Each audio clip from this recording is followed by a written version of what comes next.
Black Beauty by Anna Sewell. Chapter 45. Jerry's New Year. For some people, Christmas and the New Year are very merry times, but for cabmen and cabmen's horses it is no holiday, though it may be a harvest.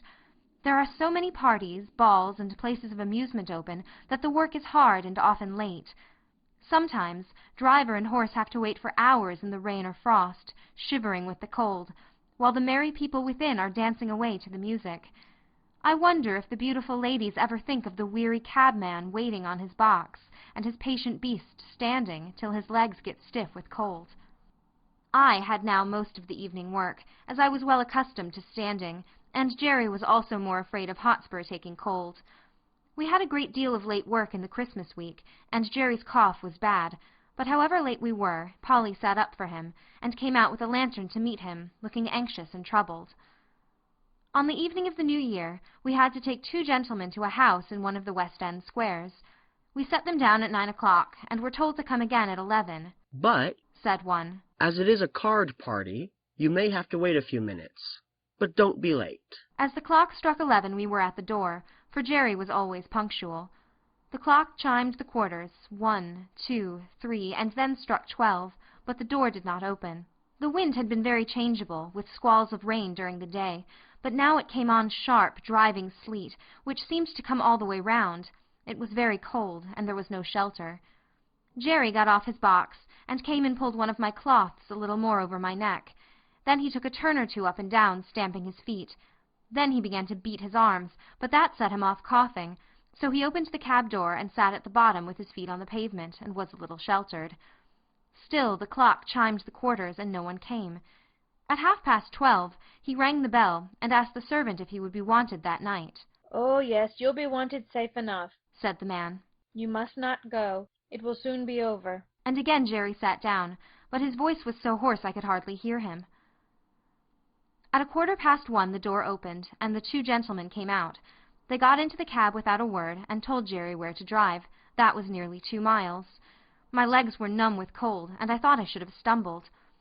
When the men got out, they never said they were sorry to have kept us waiting so long, but were angry at the charge.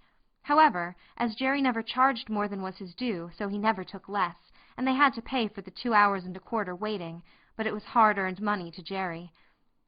At last we got home. He could hardly speak, and his cough was dreadful. Polly asked no questions, but opened the door and held the lantern for him. "Can't I do something?" she said. "Yes. Get Jack something warm, and then boil me some gruel." This was said in a hoarse whisper. He could hardly get his breath, but he gave me a rub-down as usual, and even went up into the hayloft for an extra bundle of straw for my bed. Polly brought me a warm mash that made me comfortable, and then they locked the door. It was late the next morning before anyone came, and then it was only Harry. He cleaned us and fed us and swept out the stalls. Then he put the straw back again as if it was Sunday. He was very still, and neither whistled nor sang. At noon he came again and gave us our food and water. This time Dolly came with him. She was crying, and I could gather from what they said that Jerry was dangerously ill, and the doctor said it was a bad case. So 2 days passed, and there was great trouble indoors.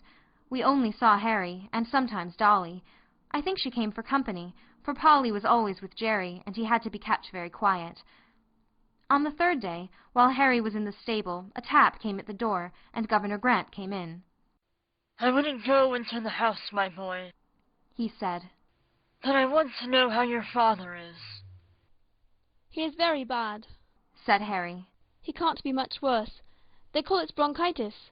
The doctor thinks it will turn one way or another tonight." "That's bad. Very bad," said Grant, shaking his head. "I know 2 men who died of that last week. It takes them off in no time. But while there's life, there's hope. So you must keep up your spirits." "Yes," said Harry quickly. "and the doctor said that father had a better chance than most men because he didn't drink. He said yesterday the fever was so hard that if father had been a drinking man it would have burned him up like a piece of paper. But I believe he thinks he will get over it. Don't you think he will, Mr. Grant?" The governor looked puzzled. "If there's any rule that good men should get over these things, I'm sure he will, my boy. He's the best man I know. I'll look in early tomorrow." Early next morning he was there. Well? said he. Father is better, said Harry. Mother hopes he will get over it. Thank God. said the governor. And now you must keep him warm, and keep his mind easy, and that brings me to the horses. You see, Jack will be all the better for the rest of a week or two in a warm stable, and you can easily take him a turn up and down the street to stretch his legs.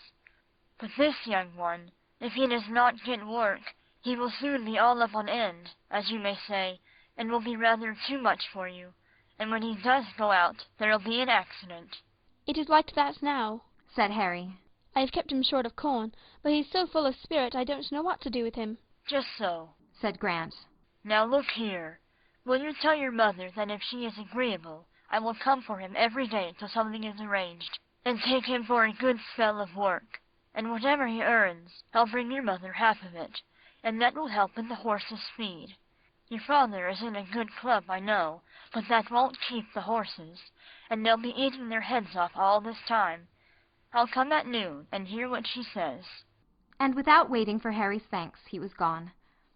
At noon I think he went and saw Polly, for he and Harry came to the stable together, harnessed Hotspur, and took him out. For a week or more he came for Hotspur, and when Harry thanked him or said anything about his kindness, he laughed it off, saying it was all good luck for him, for his horses were wanting a little rest which they would not otherwise have had. Jerry grew better steadily, but the doctor said that he must never go back to the cab work again if he wished to be an old man. The children had many consultations together about what father and mother would do, and how they could help to earn money. One afternoon, Hotspur was brought in very wet and dirty. The streets are nothing but slush, said the governor. It will give you a good warming, my boy, to get him clean and dry. All right, Governor, said Harry. I shall not leave him till he is. You know I have been trained by my father. I wish all the boys had been trained like you, said the governor. While Harry was sponging off the mud from Hotspur's body and legs, Dolly came in, looking very full of something. Who lives at Fairstowe, Harry? Mother has got a letter from Fairstowe. She seemed so glad and ran upstairs to Father with it. Don't you know? Why, it's the name of Mrs. Fowler's place. Mother's old mistress, you know. The lady that Father met last summer, who sent you and me 5 shillings each. Oh, Mrs. Fowler. Of course. I know all about her. I wonder what she's writing to Mother about. Mother wrote to her last week, said Harry. You know she told Father that if he ever gave up the cab work she would like to know. I wonder what she says. Run in and see, Dolly. Harry scrubbed away at Hotspur with a whish, whish, like any old hostler. In a few minutes Dolly came dancing into the stable. Oh, Harry, there never was anything so beautiful. Mrs. Fowler says we're all to go and live near her.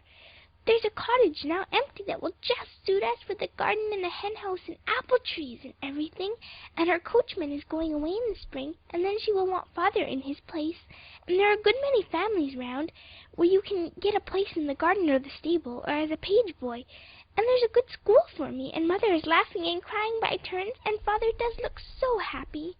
That's uncommon, Dolly, said Harry. And just the right thing, I should say. It will suit Father and Mother both, but I don't intend to be a page boy with tight clothes and rows of buttons. I'll be a groom or a gardener. It was quickly settled that as soon as Jerry was well enough they should remove to the country, and that the cab and horses should be sold as soon as possible. This was heavy news to me, for I was not young now, and could not look for any improvement in my condition. Since I left Birtwick I had never been so happy as with my dear master Jerry, but 3 years of cab work, even under the best conditions, will tell on one's strength, and I felt that I was not the horse that I had been. Grant said at once that he would take Hotspur, and there were men on the stand who would have bought me, but Jerry said I should not go to cab work again with just anybody, and the governor promised to find a place for me where I should be comfortable. The day came for going away. Jerry had not been allowed to go out yet, and I never saw him after that New Year's Eve. Polly and the children came to bid me good-bye. Poor old Jack. Dear old Jack. I wish we could take you with us, she said, and then laying her hand on my mane, she put her face close to my neck and kissed me. Dolly was crying, and kissed me too. Harry stroked me a great deal, but said nothing, only he seemed very sad, and so I was led away to my new place. End of chapter 45.